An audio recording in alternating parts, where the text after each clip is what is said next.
नमस्कार मित्रांनो, तर हा बँक निफ्टीचा चार्ट आहे. बँक निफ्टीची 15 मिनिट टाइम फ्रेम. तर बँक निफ्टीने क्लोजिंग दिली आहे 48,581. तर मार्केट आज सकाळच्या सेशनला म्हणजे मॉर्निंग सेशनला मार्केट आज साईडवेजच होतं.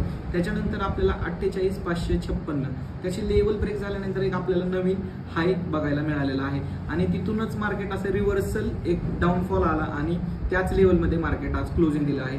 तर उद्याच्या साठी आपल्याला तेच महत्त्वाची लेवल आहे जी आजचा जो मार्केट जिथं कन्सोलिडेट करत होतं म्हणजे किती 48,447 आणि 48,555 ही लेवल आपल्यासाठी खूप महत्त्वाची आहे. जर मार्केट याच्यावरती सस्टेन राहिलं तर आपल्याला 48,628 हे ब्रेक झाल्यानंतर आपण एक बाय साईडला एंट्री घेऊ शकतो. तर त्यावेळेस आपलं पहिलं टार्गेट असणार आहे 48,716 आणि आपण पिवट पॉईंटचा यूज करणार आहे. जे नेक्स्ट टार्गेट असणार आहे आपण त्याचा पिवट पॉईंटसाठी यूज करणार आहे. आणि जर डाऊन साईडला 48,449 ही जर लेवल डाऊन साईडला ब्रेक केली तर त्यावेळेस आपल्याला पहिले टार्गेट असणार आहे 48,314, 48,276 आणि तिसरं टार्गेट असणार आहे 48,165.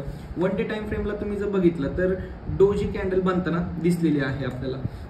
तर त्याच्यामुळे एक सेफली ट्रेडिंग करा. तर बघूया की निफ्टीमध्ये काय होऊ शकते. आणि उद्या बँक निफ्टीची एक्सपायरी सुद्धा आहे. तर निफ्टीने क्लोजिंग दिली आहे 22,666.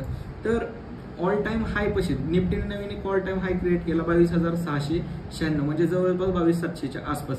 तर आपल्याला एक मार्केट सकाळी अपसाईडला चांगली रॅली मिळाली आहे.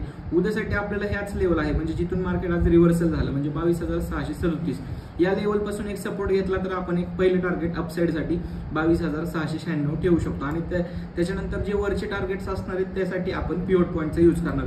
आणि जर 22,628 ब्रेक केलं तर पहिलं टार्गेट आपल्याला असणार आहे 22,590, दुसरं टार्गेट असणार आहे 22,548. तर सगळ्यांनी सेफ ट्रेडिंग करा. आणि जर अजूनपर्यंत आपल्याला चॅनल कोणी सबस्क्राईब केलं नसेल तर सबस्क्राईब करून घ्या. थँक्यू.